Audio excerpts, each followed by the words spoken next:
Hey, welcome, all my right thinkers. Thanks for tuning in to check out your boy P-Funk thinking right out here in the lab, and I'm in the book. I'm in two books.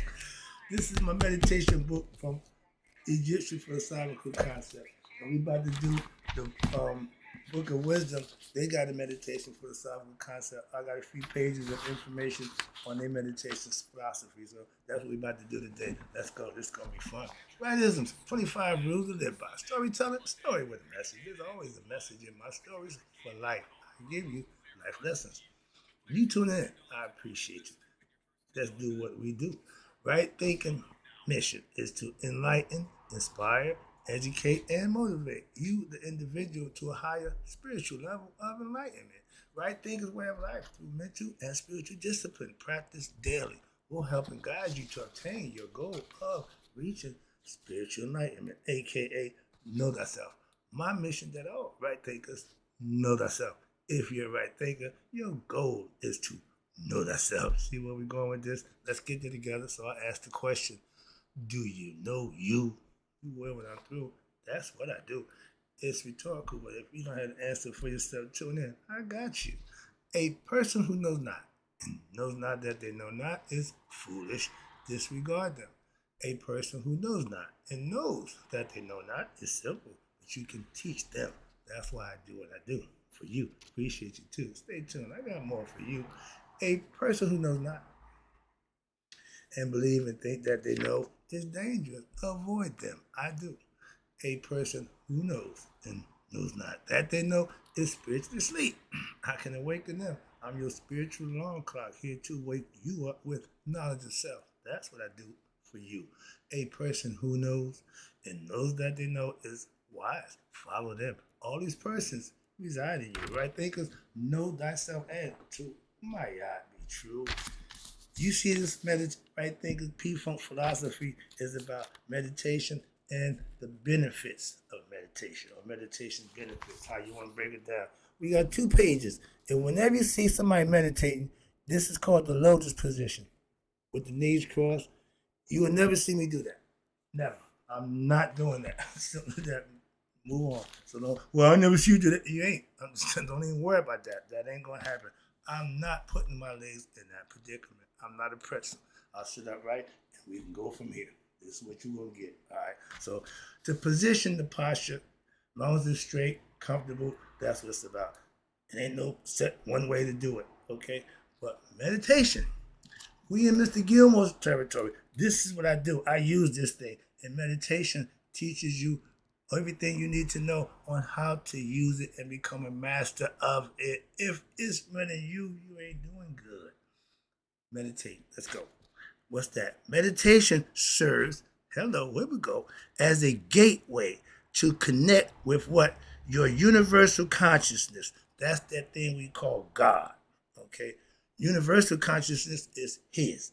Individual consciousness is ours, and we all have that brain, that mind that gives us the what? Connection to God if you learn to use it correctly by meditating.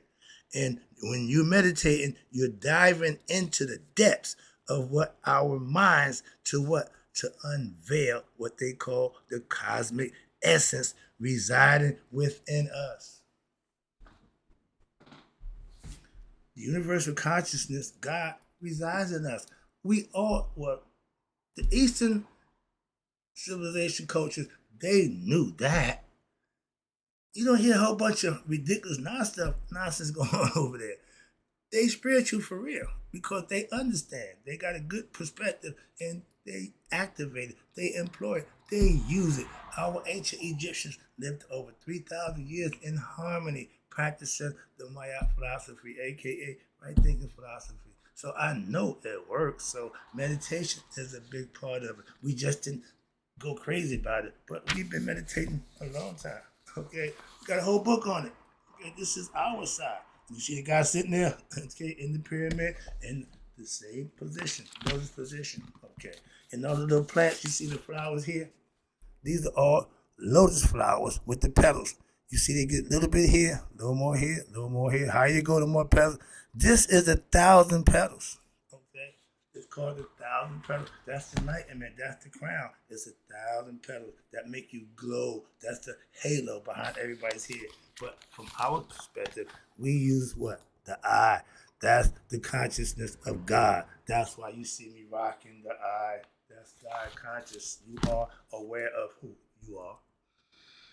That's the calling card. Okay, let's go.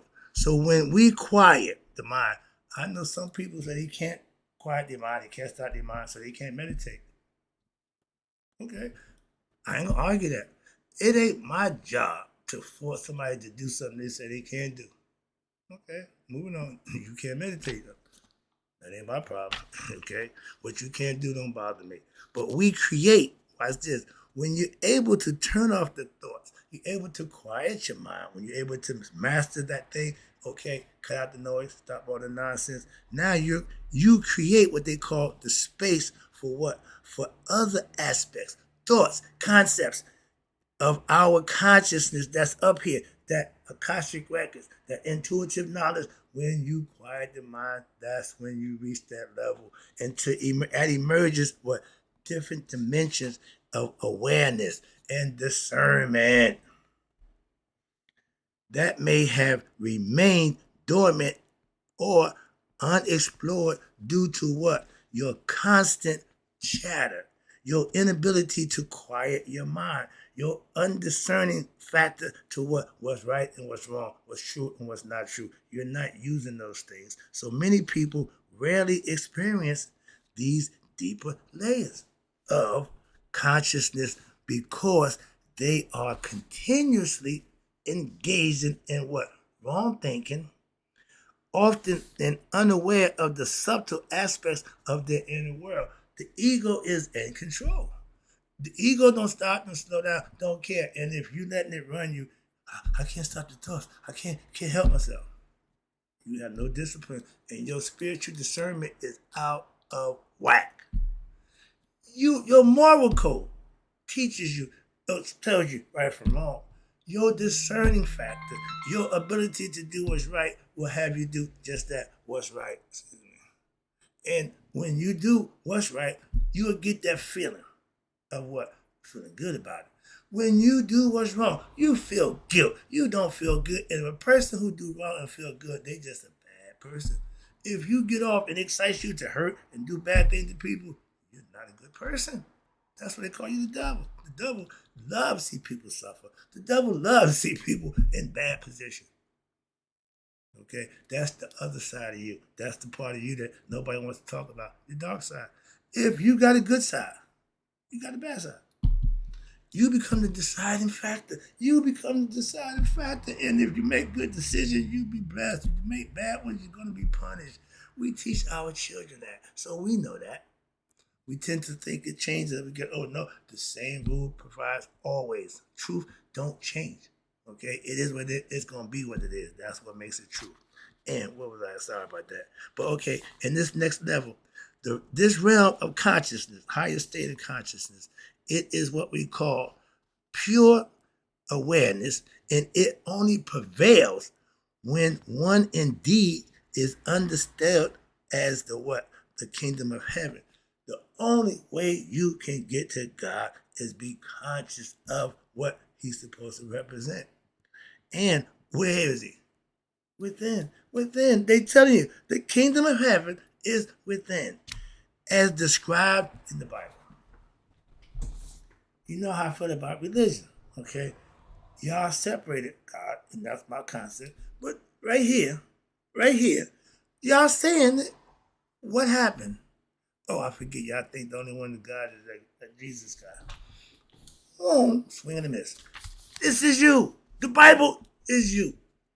Moving on. And if those who live the Bible, I know a brother who lives that Bible, so he know that Bible is him. He ain't got a problem with that.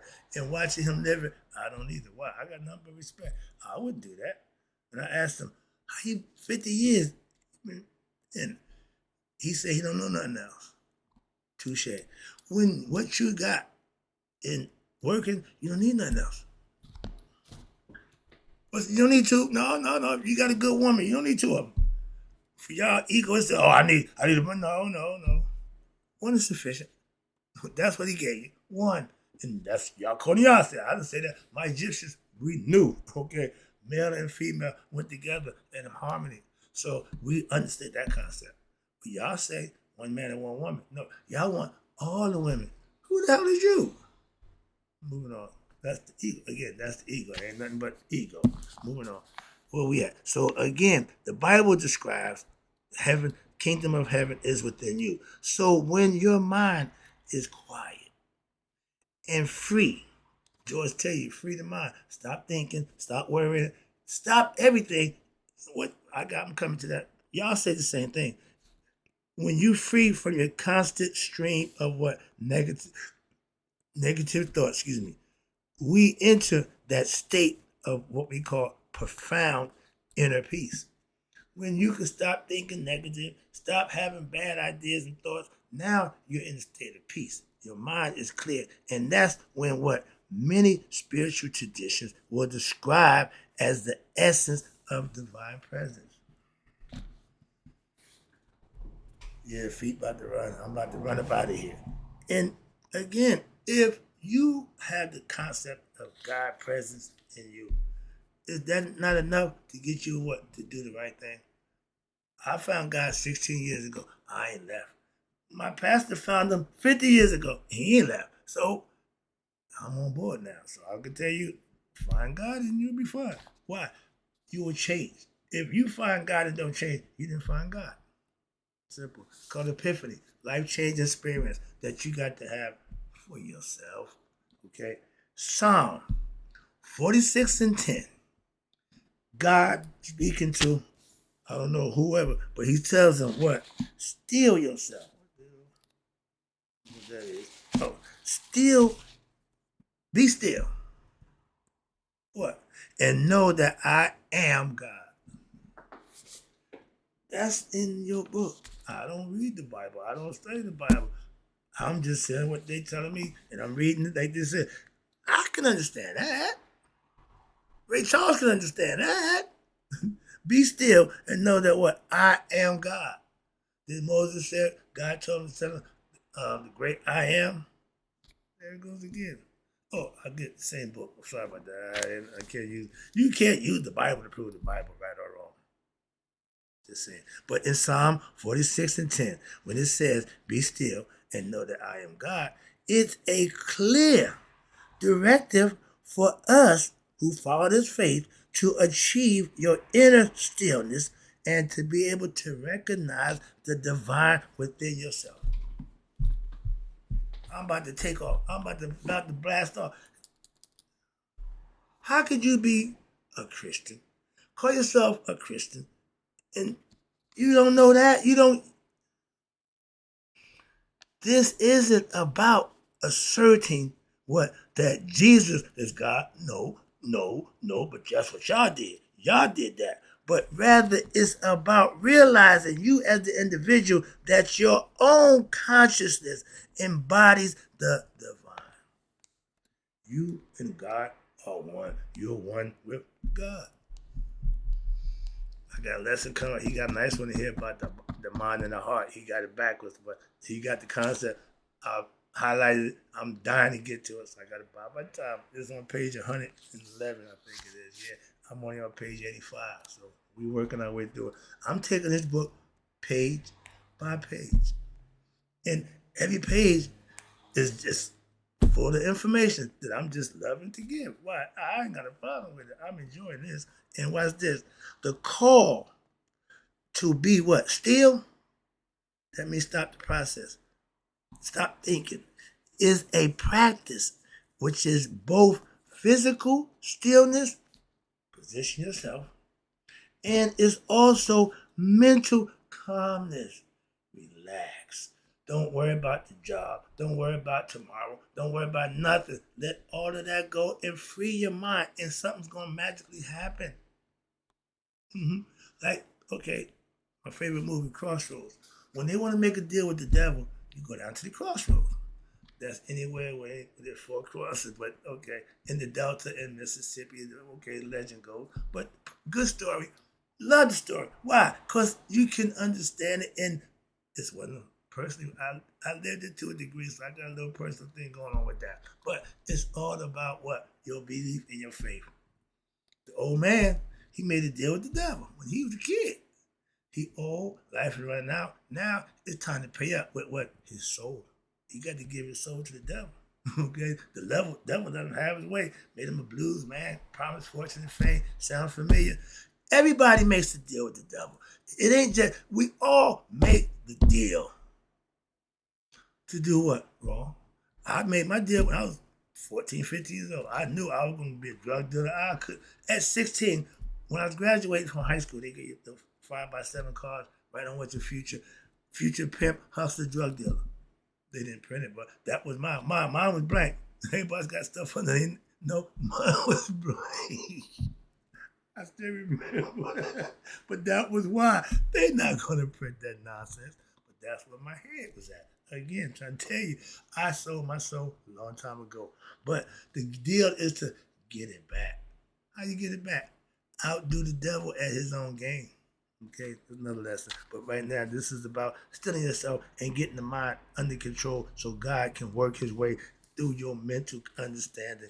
And essentially what they're saying, turning our attention inward, inside, and connecting with that divine essence of our own being. Us, we're human beings, we're spiritual beings, divine, having a human experience. And we come here with no conscience, no memory. So we have to what? Be taught. We have to learn. That's your choice. They say, remember thyself. I say, know thyself. I don't care how you phrase it, but you got to get started. You got to study, put some work in, and change and better yourself. Nobody comes here perfect. Okay, we're not born perfect. So we're going to make some errors. We're going to make some mistakes. The idea is to correct them as best you can and avoid them as best you can. That's what self-mastery is, making decisions that's going to benefit you when on a day-to-day basis, constantly. That's the key. All right, let's go. Think on your feet. Where we at? Okay, calmness essentially turn it up. You got everything you need. Where? In the world, no. Physical stuff, nature takes care of that. But the inner workings, that's your job. Okay? That's why he gave you this most sophisticated machinery known to man. Everything is the original facsimile of what we already have, which is a brain. And it don't come with instructions, just instructors. I'm one of them. All right, here we go. But the concept is echoed in Matthew 6:34, where Jesus advises, take therefore no thought. Clear your mind, free your mind. George tell you the same thing, free your mind, and then your ass will follow. But Jesus told him, take no thought. And this guidance emphasizes what? That the importance of being able to quiet one's mind and to detach from the endless stream of negative thoughts, random thoughts. They don't gotta be negative, but just stuff that you don't. Man, I had one student say, I have pop-ups. Okay, like the whack-a-mole.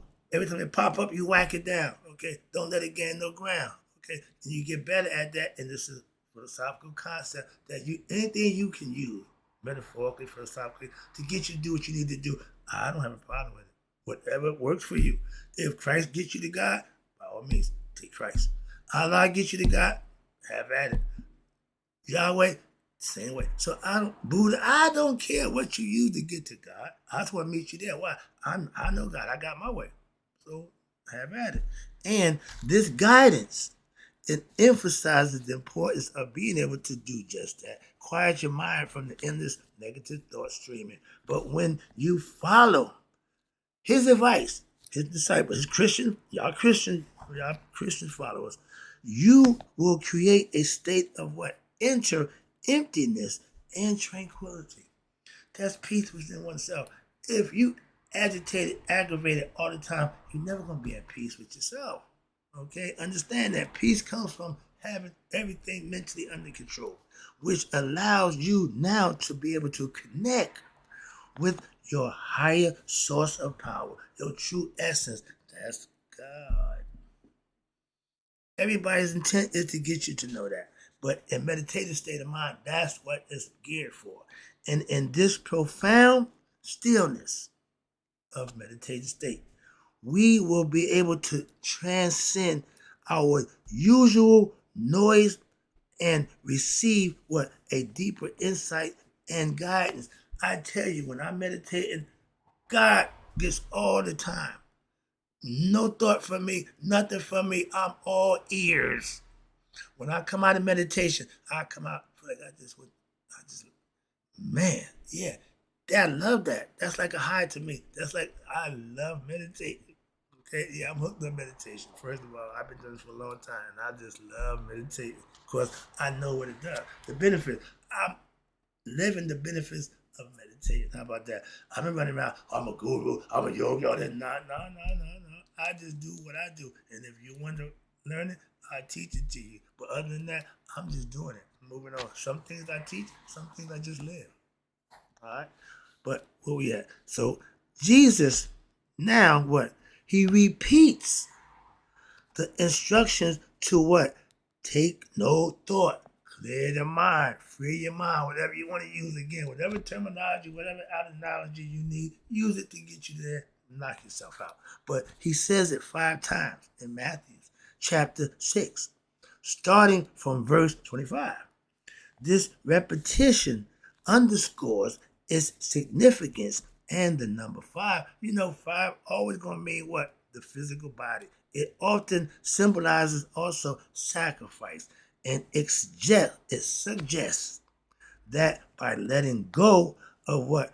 Reliance on your 5 senses, your body, okay, the physical body, senses, and you ceasing to think. Now we make a meaningful sacrifice, giving up what? One's ego self. Let him go. Why? You don't need him. This sacrifice of the ego is about what?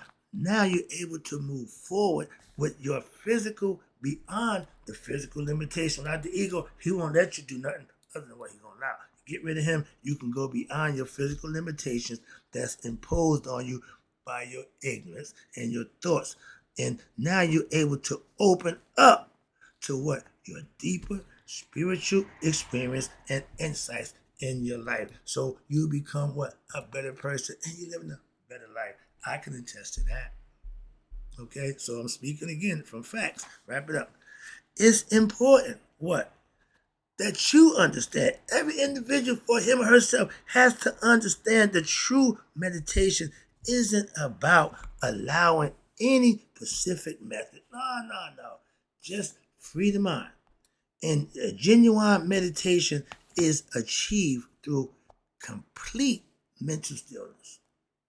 If you can't free your mind, you're not going to reach that level of meditation because you're going to still have stuff in there that's going to stop you from freeing your mind and from God doing what he do. He don't want no witnesses. Okay? When he do work, ask Lot's wife, don't look back. Why? I'm doing work. If you look back, you're going to know what's going to happen. So when God's working, he do his work internally. So he pretty much save everybody from that fate. When he doing his work, don't look.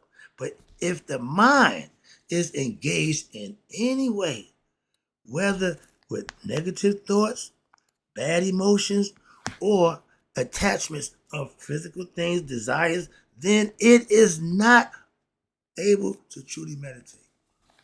If you still got lingering thoughts, desires, flesh, all that stuff, you can't bring that into the meditative state. It won't work. Okay? And in this state of absolute stillness, when you reach that ability, that level that you can free the mind, now at this state, what happens? This is when the magic happens. We can now, you're able to transcend even our physical and our mental confines, connections deeply with our divine nature, becoming one with God. Watch this. But this connection reveals a profound truth for every individual who reaches it, and it aligns him or her with what? The divine essence in our being, and offering clarity and spiritual insight that guides our lives for the better. You can live a prosperous, fruitful life when you're just living right. Nothing special, nothing outstanding, but you will be the beneficiary of what? The blessings that come with that. That's the lesson. I'm going to do 2 in 1, but I see I ran too long. 24 minutes, a little too long. So I'm going to shut it down, and I'll be right back with meditation benefits. The benefits of meditation. I know them from experience also. Again, in closing, my nose itching. In closing, may you all, right thinkers, let it be 100, me, 100 minus that day. So I never know that my right thinkers who now learning how to meditate have passed away. I'll be right back with the benefits if you learn how to meditate and master that. The benefits is yours. Trust me.